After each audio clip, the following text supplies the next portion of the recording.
Hi student, कैसे हैं आप। My name is Vidyasagar Srivastava.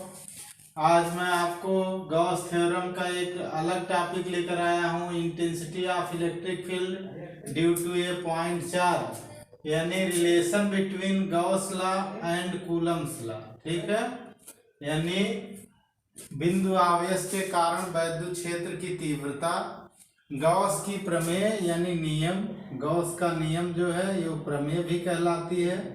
ठीक है, और कूलॉम के नियम में संबंध। देखो स्टूडेंट, यहाँ पर एक हमारा बिंदु O है। ठीक है, बिंदु O है, O पर एक प्लस Q आवेश रखा है। ठीक है, हमें इससे स्मॉल r दूरी पर एक अन्य बिंदु P है जहां पर हमें वैद्युत क्षेत्र ज्ञात करना है। ठीक है, तो हम क्या करते हैं, एक बिंदु आवेश है तो इसके चारों ओर गॉसियन सरफेस ड्रा करते हैं जो है, तो वो किसी भी पॉइंट चार्ज के लिए या स्फेयर के लिए गॉसियन सरफेस एक स्फेयर होता है, तो यहाँ एक स्फेयर ड्रा होता है। ठीक है, इसके एवरी पॉइंट पर जो इलेक्ट्रिक फील्ड है वो सेम इतनी ही है जितनी यहाँ पर इलेक्ट्रिक फील्ड है। ठीक है, at point O positive charge plus Q is placed, we have to find intensity of electric field at point E। ठीक है, of separation small r from the charge plus Q। We draw a Gaussian sphere around the charge at which intensity of electric field vector E at every point of the Gaussian surface। ठीक है, we take smaller element dA लेते हैं। ठीक है, हम Gaussian पृष्ठ पर एक सूक्ष्म क्षेत्रफल dA ले लेते हैं। ठीक है, ये dA ले लिया हमने। ठीक है, अब इस dA सरफेस से जो हमारा फ्लक्स पास होगा, ठीक है, according to definition of flux d phi E is equal to vector E dot dA होगा। ठीक है, अब ये हमारा जो गॉसियन सरफेस, जो हमने अपने गॉसियन सरफेस पर स्मॉलर एलिमेंट dA लिया हुआ है, उससे जो फ्लक्स पास हो रहा है वो dA हो रहा है। तो टोटल गॉसियन सरफेस से कितना फ्लक्स पास होगा, phi E is equal to total flux होगा, तो हम लोग लिखते हैं closed integration vector E dot dA लिखते हैं। ठीक है, अब देखो स्टूडेंट, ये दोनों ही पैरेलल हैं, electric field and area vector, दोनों की डायरेक्शन यहाँ सेम होगी। स्मॉलर एरिया में तो सेम होगी, तो हम क्या करते हैं, cos थीटा cos 0 ले लेते हैं। ठीक है, E dA cos 0 degree, cos 0 की वैल्यू 1 होती है, तो ये आ गया क्लोज्ड इंटीग्रेशन E dA हो गया। ठीक है, E को हमने बाहर कर दिया तो हमारा निकला क्लोज्ड इंटीग्रेशन dA। ठीक है, अब देखो स्टूडेंट, हमने अपना गॉसियन सरफेस जो लिया हुआ है वो गॉसियन सरफेस हमारा एक स्फेयर है। ठीक है, तो ये स्फेयर है तो उसका जो टोटल एरिया होगा स्फेयर का 4 पाई r स्क्वायर होगा, यानी phi E is equal to हमारा हो गया E into 4 pi r square. ठीक, ये स्फेयर का एरिया होता है 4 पाई r स्क्वायर। ये इक्वेशन नंबर 1 हुआ। अकॉर्डिंग टू गॉस थ्योरम, तो अगर हम इस पर गॉस थ्योरम अप्लाई करें तो किसी भी गॉसियन सरफेस से जो टोटल इलेक्ट्रिक फ्लक्स पास होता है उसका फार्मूला हम लोग क्या लिखते हैं, according to Gauss theorem, according to Gauss theorem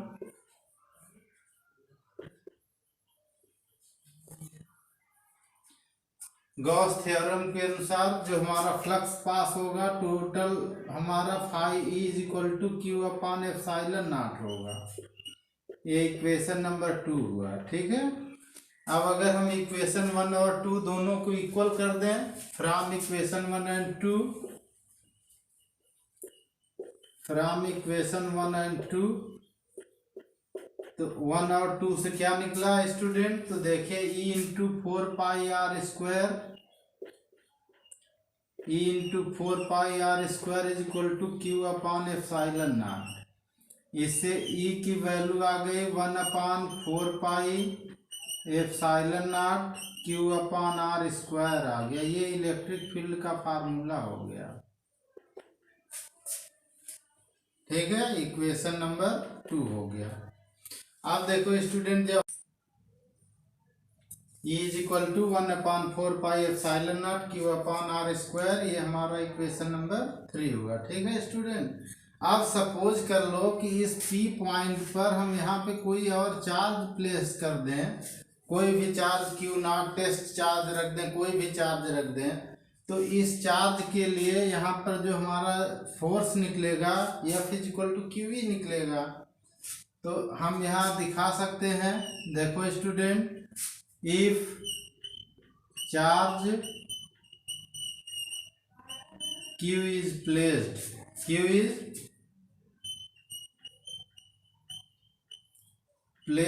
at P, then F is equal to क्या फार्मूला होता है student? F is equal to charge Q0, F is equal to Q0E आ जाएगा। ठीक है, अगर हम E की यहाँ से वैल्यू उठा के यहाँ पे पुट कर दें स्टूडेंट, तो F का क्या फार्मूला आ जाएगा? F इज इक्वल टू आ जाएगा 1/4π epsilon naught Q0 upon r²। ये हमारा इक्वेशन नंबर हुआ 4। अब देखो स्टूडेंट, ये तो कूलम्स लॉ ही है। F is equal to 1/4π epsilon naught Q2 upon r² की तरह है ये, यानी ये तो कूलम्स लॉ ही है। इससे ये पता लगता है कि Gauss theorem and Coulomb's law are same. Okay, दोनों में ही रिलेशन है। आपसे कोई अगर कहे कि गॉस थ्योरम से कूलम्स लॉ प्रूव करिए, तो भी आप इसको डिराइव करेंगे। ऊपर का पॉइंट अगर गॉस थ्योरम से प्रूव करने के लिए आएगा तो यहाँ तक का डिराइव करेंगे। ठीक है, अगर आपसे कहे कि प्रूव करिए कि Coulomb's law and Gauss theorem are same, या इनमें रिलेशन डिराइव करने के लिए कहे, तो आपको यही प्रूव करना होगा F is equal to 1/4π epsilon naught Q0 upon r²। ये कूलम्स लॉ है और गॉस थ्योरम से इसको प्रूव किया गया है। ओके,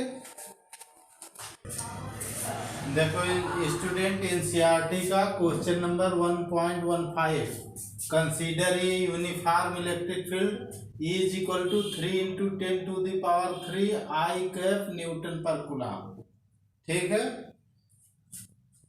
मान लीजिए कि इलेक्ट्रिक फील्ड का मान 3 × 10⁻³ I कैप न्यूटन प्रति कूलम है। ठीक है, what is the flux of this field through a square of 10 centimetre. ठीक है, एक square of 10 centimetre on a side whose plane is parallel to the YZ plane.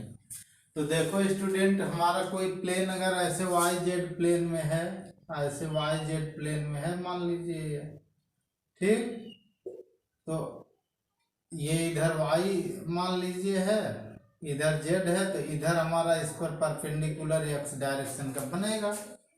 ठीक है,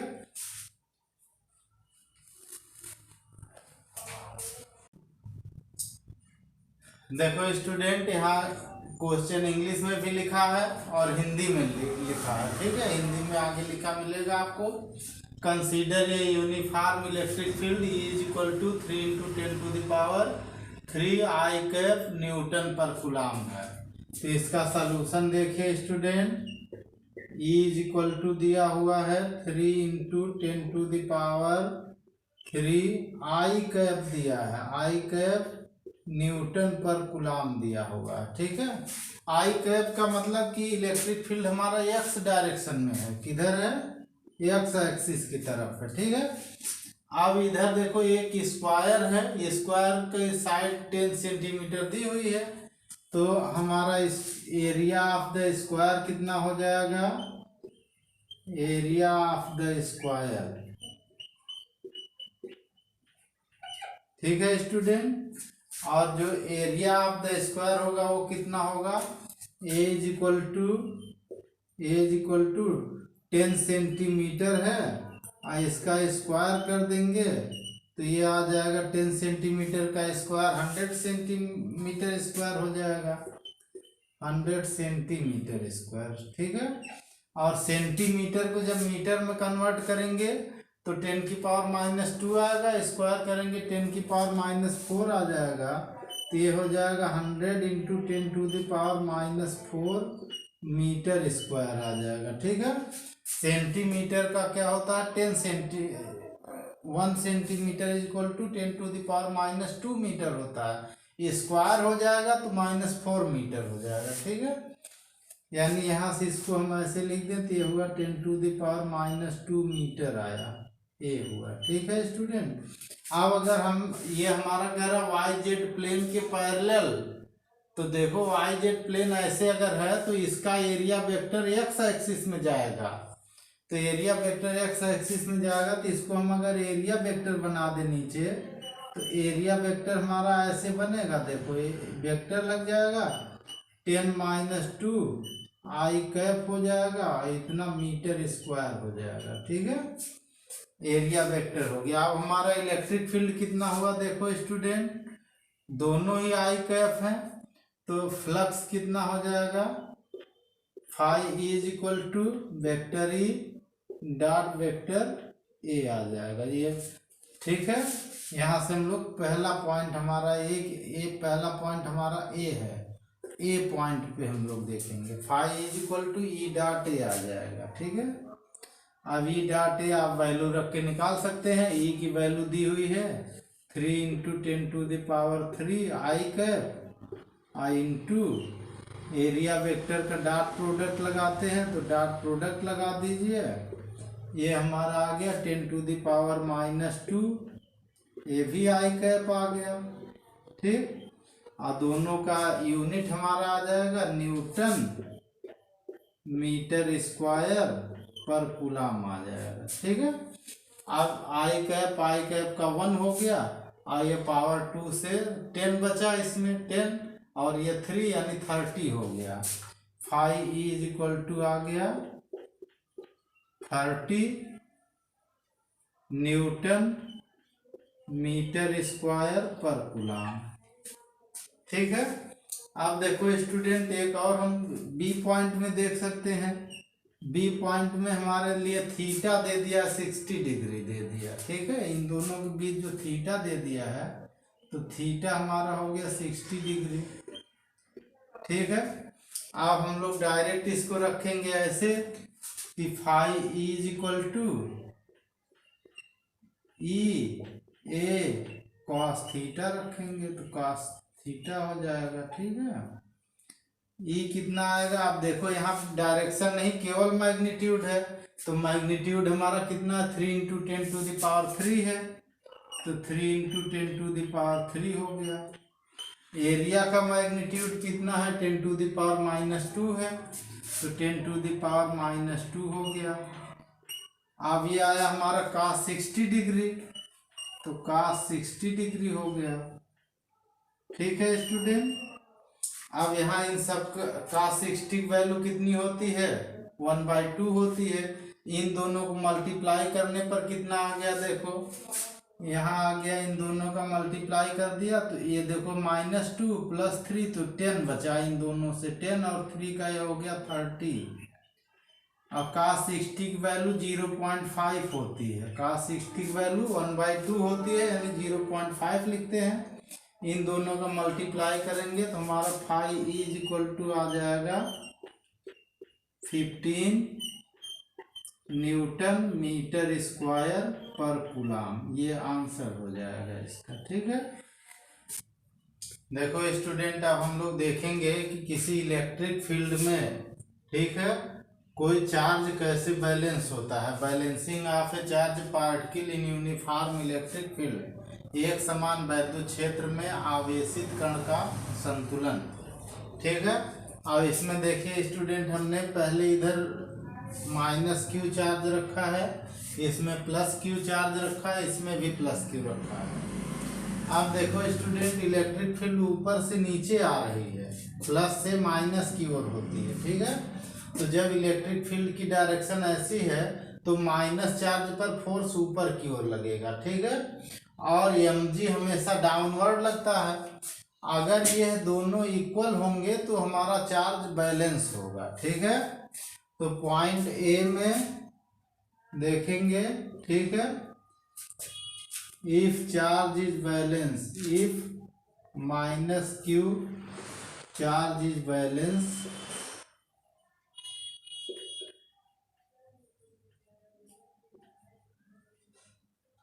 then mg is equal to QE आ जाएगा। mg is equal to क्या आ जाएगा? QE। अगर दोनों इक्वल हैं तो ये बैलेंस होंगे, ठीक है। अब देखो स्टूडेंट, अगर हम बी वाले में देखें तो बी वाले में क्या कंडीशन आ रही है? बी में भी हमारी यही कंडीशन आ रही, देखो इसमें चार्ज प्लस क्यू बैलेंस है, संतुलित है, बैलेंस है, ठीक है। इफ चार्ज प्लस क्यू, ठीक है, plus Q charge, plus Q charge is balance, ठीक है। अगर प्लस क्यू चार्ज बैलेंस है तो इसमें भी फार्मूला सेम होगा। इसमें देखो इलेक्ट्रिक फील्ड ऊपर की ओर है तो प्लस चार्ज ऊपर की ओर जाएगा, माइनस होता तो नीचे की ओर आता, ठीक है। तो इसमें प्लस चार्ज ऊपर की ओर जाएगा, ठीक है। अब जब ये चार्ज ऊपर की ओर जाएगा तो बैलेंस तभी होगा जब mg और qe इक्वल होंगे, तो वो संतुलित हो जाएगा, बैलेंस हो जाएगा। तो इसको हम लोग mg is equal to QE लिखेंगे, ठीक है। आप देखो स्टूडेंट, कभी कभी कहता है कि ये drop of water is suspended, तो सस्पेंडेड तभी होगी जब बैलेंस होगी। सस्पेंडेड मतलब लटकी होती है, तो अगर ये लटकी होगी तो ड्रॉप का कोई डेंसिटी होगी, ठीक है। If density of charge particle,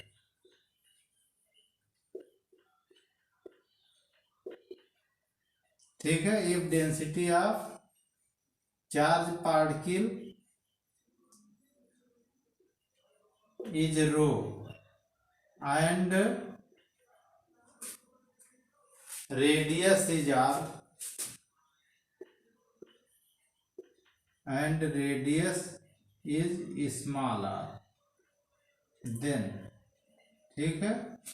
अब देखो स्टूडेंट, अगर रेडियस स्मॉल r हो जाएगी और डेंसिटी रो हो जाएगी तो मास क्या हो जाएगा? Mass is equal to volume into density हो जाता है। तो वॉल्यूम क्या हो जाएगा? 4/3 पाई आर क्यूब, ये चार्ज का वॉल्यूम हो गया। और इसके साथ डेंसिटी हो गई थी, ये मास हो गया। इतना पूरा मिलकर क्या हो गया? मास हो गया, m हो गया। और इसके साथ अगर हम g लगा देंगे तो अब ये इज इक्वल टू आ जाएगा QE, ठीक है। इस पर बहुत से न्यूमेरिकल आपको मिलते हैं, कभी रेडियस निकालने के लिए आ जाता है, कभी डेंसिटी के लिए, कभी इलेक्ट्रिक फील्ड के लिए। तो आपको इस फार्मूले का यूज अधिक मिलता है, ठीक है। अब सी वाले में देखिए स्टूडेंट, अब सी वाले में दोनों ही फोर्स नीचे हैं, ऊपर से जो है पॉजिटिव चार्ज है और ये नीचे की ओर जा रहा है, नीचे की ओर जा रहा, तो इस पर नेट फोर्स कितना हो जाएगा? इस पर नेट फोर्स कितना हो जाएगा? ठीक है, net force on the charge कितना हो जाएगा? Net force F is equal to mg plus QE हो जाएगा, ठीक है। F is equal to mg plus QE हो जाएगा। अब ऐसा जो चार्ज जिस पर फोर्स बनने लगेगा वो एक्सेलरेट होगा, तो इस चार्ज का एक्सेलरेशन क्या होगा? Acceleration of the charge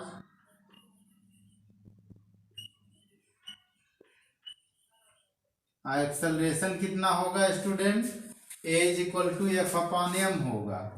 A is equal to क्या होगा, एफ अपॉन एम होगा। ठीक है, यानी ये जो हमारा आया ए अपॉन एम, इसकी वैल्यू ये भी आप एफ की लिख सकते हैं, यहाँ एफ अपॉन एम आया है तो इसकी वैल्यू हम ऐसे लिख देंगे M G plus Q E. ठीक है, अपॉन एम लिख देंगे। इस फार्मूले से हम लोग एक्सेलरेशन निकाल सकते हैं। कोई इलेक्ट्रिक फील्ड में एक्सेलरेट हो रहा है तो उस पर क्या फोर्स लग रहा है, इससे फोर्स हम निकाल सकते हैं, इससे एक्सेलरेशन निकाल सकते हैं। ठीक है।